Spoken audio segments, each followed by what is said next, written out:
November 15, 2024, the Kilometer 47 explosion. It was a regular Friday morning in mid-November in Mali. In the capital Bamako, people had already set out for work, and marketplaces were slowly filling up. But that day, as the hours passed, an event would take place that would leave its mark not only on Mali's history but also on the near future of all of Africa. According to the official schedule, President Ibrahim Traoré was supposed to travel east of the capital in the morning hours. The schedule had been prepared under strict security protocols. The convoy route was kept secret, and only top-level security officials were informed of the departure time. From the outside, however, everything looked routine.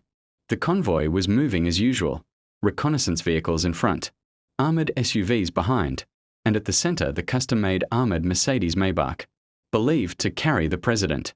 This vehicle was designed with 15-centimeter thick armor plating, resistant to grenades and even anti-tank missiles. The convoy moved at a steady speed, radio connections constantly monitored. At exactly 10:42 a.m., as the convoy reached the point known as Kilometer 47, a Serbian-made, military-grade landmine buried beneath the road was remotely detonated. The ground shook violently. The 20-ton presidential vehicle was hurled several meters into the air. Metal fragments rained down in all directions. The driverless car flipped twice before crashing back onto the ground. The asphalt shattered, leaving behind a massive crater. Black smoke rose into the sky, forming a dark mushroom cloud visible from miles away. Eyewitnesses would never forget the deafening silence that followed the explosion. Some soldiers in the convoy froze in shock, while others scrambled to make radio contact with headquarters. Within minutes, national radio stations, social media platforms, and even international news agencies broadcast the same headline: President Traoré's convoy attacked. The president may be dead. At that moment, everyone believed the same thing. The armored car had been completely obliterated. Survival seemed impossible. Even the other vehicles in the convoy had sustained heavy damage from the blast. Fear gripped the nation's heart, but the truth would surface after only 4 minutes and 18 seconds. That brief span of time felt like eternity for a country, because during those moments, no one knew that the president wasn't there at all. The delay that changed fate.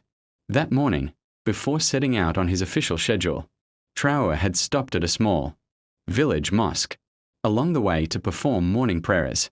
Afterward, he encountered a children's football match in the village square. The most remarkable player on the field was an 8-year-old girl. The president decided to stay for a few extra minutes to watch the game. He watched as the little girl dribbled the ball, scored goals, and celebrated with her teammates, while the crowd cheered. Those few minutes of delay altered the course of history, because had Traoré not stopped to watch that football match, he would have been inside that armored car at the moment of the explosion. The car full of mannequins. The most shocking detail emerged only after the blast. The presidential vehicle that was targeted was actually empty. Inside the car were only life-sized, suit-wearing plastic mannequins. This decision had been made just a few days earlier.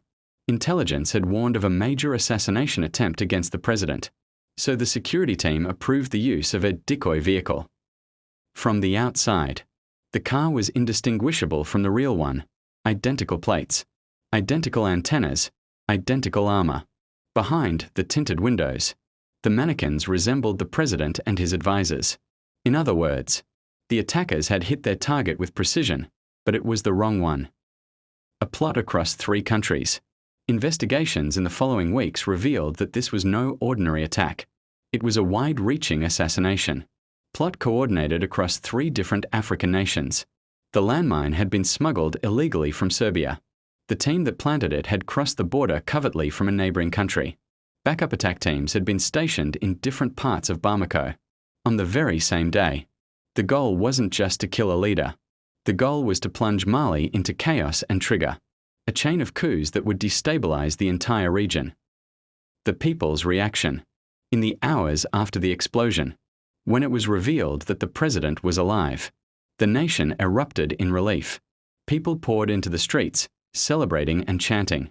State television aired footage of the president addressing the crowd at the mosque.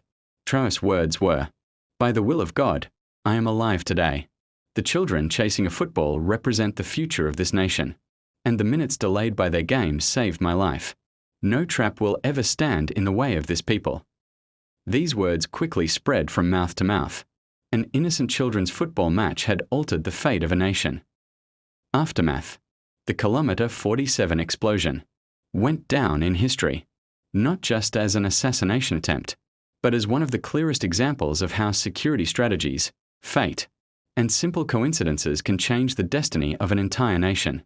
Today, the scar of the explosion remains visible at the roadside, where the crater was formed.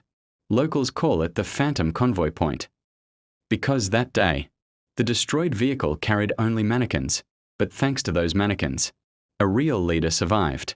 And once again, the world understood, sometimes, history is changed by nothing more than a child's football game.